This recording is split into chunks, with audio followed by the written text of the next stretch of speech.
سب سے پہلے تو قرآن مجید نے اہل یہود کے اس قول کو بطور عبرت کے بیان کیا ہے اور ان کی مذمت گویا فرمائی ہے کہ جب ان سے کہا جاتا کہ تم قرآن پاک پر اور رسول رحمت صلی اللہ تعالی علیہ وسلم پر ایمان لاؤ، تو اس کے جواب میں وہ یہ کہا کرتے تھے کہ ہم تو اپنے باپ دادا کے دین پہ رہیں گے۔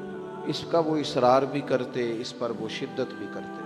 تو قرآن مجید نے اس بات کو ان لوگوں کے گمراہی کے طور پر بیان کیا ہے کہ جب تمہارے باپ دادا گمراہ تھے،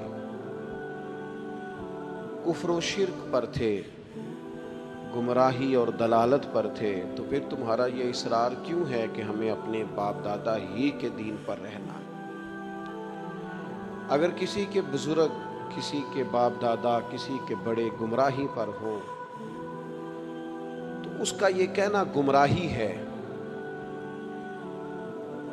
اس کا یہ کہنا دلالت ہے کہ میں اپنے بڑوں کے طریقے پہ رہوں گا۔ لیکن اگر کسی کے باپ دادا ہدایت پر ہوں، توحید پر ہوں، ان کے عقیدے مضبوط ہوں، وہ شریعت کے پورے پاسدان ہوں، بیدار مغز ہوں، تو پھر یہ کہنا کہ میں اپنے بڑوں کے طریقے پہ ہوں یہ گمراہی نہیں ہوتا، یہ اعزاز ہوتا ہے۔ بہت بڑا اعزاز ہے کہ انسان کہے کہ میں اپنے بڑوں کے طریقے پہ ہوں۔ قرآن مجید سورہ بقرہ پہلا پارہ، اللہ کریم نے فرمایا ام کنتم شہداء، کیا تم میں کچھ لوگ اس وقت موجود تھے، کیا تم میں سے کچھ اس وقت حاضر تھے، اذ حضر یعقوب الموت، جب موت حضرت یعقوب کے پاس حاضر ہوئی، اذ حضر، جب حاضر ہوئی، موت آئی جناب یعقوب علیہ السلام پر، اذ قال لبنیہ، تو انہوں نے اپنے بیٹوں سے فرمایا ما تعبدون من بعدی، میرے بعد کس کی عبادت کرو گے؟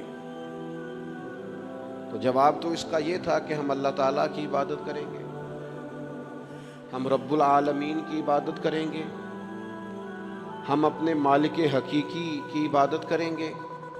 لیکن حضرت یعقوب کے بیٹوں نے کیا جواب دیا؟ قرآن مجید کہتا ہے قالوا نعبد الہک، ہم آپ کے معبود کی عبادت کریں گے۔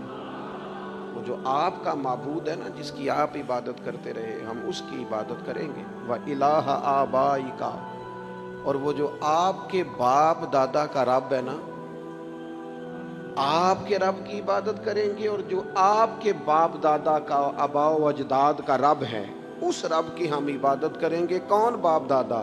ابراہیم و اسماعیل و اسحاق، ہم جناب اسماعیل کے رب کی عبادت کریں گے، جناب اسحاق کے رب کی عبادت کریں گے، ہم حضرت اسماعیل علیہ السلام کے رب کی عبادت کریں گے، آپ کے رب کی عبادت کریں گے، آپ کے آباء و اجداد کے رب کی عبادت کریں گے۔ اور آباء و اجداد کون ہیں؟ جناب ابراہیم، جناب اسماعیل، جناب اسحاق۔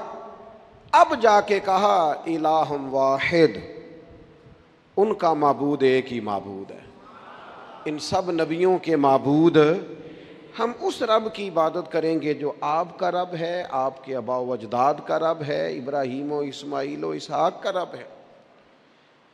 اگر کسی شخص کے بڑے گمراہ ہوں اور پھر وہ ان کا ذکر کرے کہ میں اپنے بڑوں کے طریقے پہ ہوں، تو یہ اس کا ذکر گمراہی ہے۔